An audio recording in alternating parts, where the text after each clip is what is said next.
President Obama has been walking a tightrope when it comes to Iran, a delicate balancing act to avoid provoking the regime. No such hesitancy today in Congress, though. Let's go to our White House correspondent, Dan Lothian. Dan, the president seems to be coming under increasing pressure from some members of Congress to speak out more forcefully. That's right, Wolf. A push on the president and this administration to do more to respond to the situation in Iran, all the way from Iran to Capitol Hill. But, you know, all this week, this administration has sounded like a broken record, saying that they do not want to interfere in the Iranian elections. After giving Mahmoud Ahmadinejad a strong vote of confidence, Iran's supreme tongue-lashing feel a little embarrassed. A defiant and self-righteous rant that gets the attention of the president. I'm very concerned based on some of the tenor of, and tone of the statements that have been made. But the White House is staying on message. We're not going to be used as political foils and political footballs in a debate that's happening by Iranians in Iran. But the administration's muted response, unwilling to condemn the elections and support the demonstrators, has not gone unnoticed on Capitol Hill. We are here because when America hears the call for freedom, we ought to answer. The resolution is agreed to. A unanimous sentiment. In a 405-1 vote, House members passed a non-binding resolution condemning the violence and supporting all Iranians who lawmakers say embrace the values of freedom, human rights, civil liberties, and the rule of law. Up next, the Senate. A similar resolution has been introduced by the president's chief campaign rival. It's unfortunate in a way that this resolution is required since the administration does not want to, quote, meddle. But Iranian analyst Afshin Molavi says the president's decision to not meddle is the right strategy. He needs to be on the record as standing with the Iranian people, but that does not mean he should aggressively insert himself into the political debate in Iran or aggressively insert himself into the battle between the regime and protesters, because that could potentially backfire. A delicate balance, he says, for an administration trying to wean Iran from its nuclear program. As for the resolution, a senior administration official says that they welcome it because this official is saying that when you look at the broad themes, it really mirrors the administration's position of respecting the will of the Iranian people.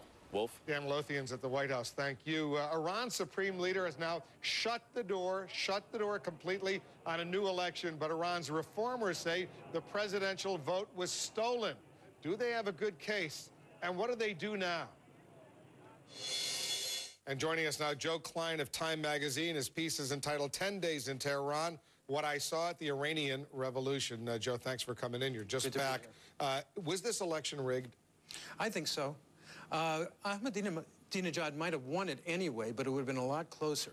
It was just, there were too many signs when the results went up 2 hours after the polls closed. They had 40 million paper ballots. How do you count those? By the way, I think there was also a lot of ballot stuffing.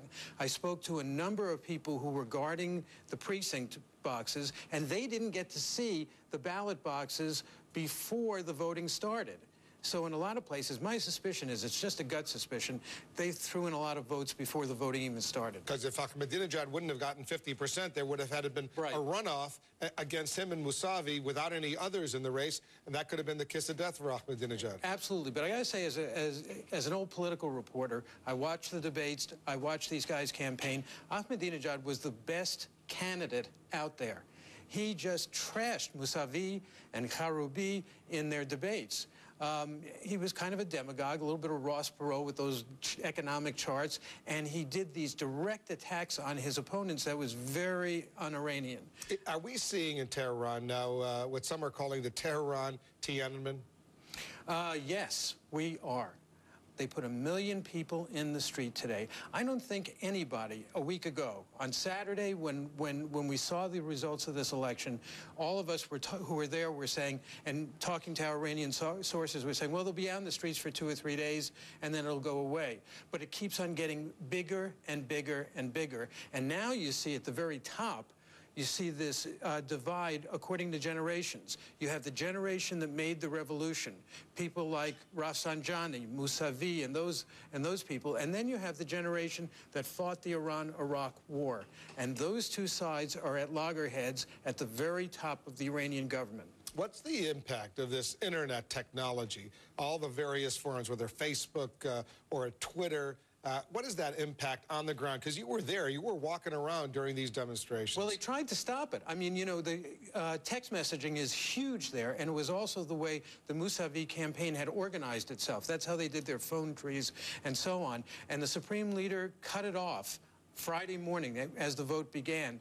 The internet was pretty much cut off. A lot of sites were blocked. You couldn't get into BBC Persia, which is an important one there. The satellite dishes were working, but Twitter was working as well, and that's how a lot of people got the information about where to go and how to organize. It is a remarkable thing. And the thing that we should always remember about Iran, compared to a lot of those other countries in that region, is that it is a better educated population. The women are far better educated. It's a much more middle-class society, very sophisticated. And so the word gets out. People can make discerning choices, and they know what they're doing. John McCain would really like the President of the United States to be more vocal and assertive and express his support for the opposition, the dissidents. Is McCain right? McCain is dead wrong. I'm sorry to say. I think that the President has been absolutely right. You know, I interviewed a lot of the leading reformers in Iran about the chances of U.S.-Iranian negotiations. And they are very aggrieved. They don't like us very much, even the reformers. They talk about our support for the Shah. They talk about our support for Saddam Hussein during the Iran-Iraq War. They talk about axis of evil. The idea that we're always meddling in their society is very, very central, even to the reform movement. So it's right for the President not to meddle now. And also, if he did start spouting off the way McCain did, it would give the mullahs an excuse to put the tanks in the streets, kill a lot of people, and say we're doing this because the Americans are the Americans have aroused the population. We have to get things under control. Make a prediction for us. What's going to happen? God only knows. God only knows. You know, I think it's likely that the established order will stay in charge. The thing to watch is the religious order, the religious authorities, and whether they turn against Ahmadinejad and Khamenei. We'll watch it together with you. Joe Klein of our sister publication, Time Magazine. Thanks. Good to be here.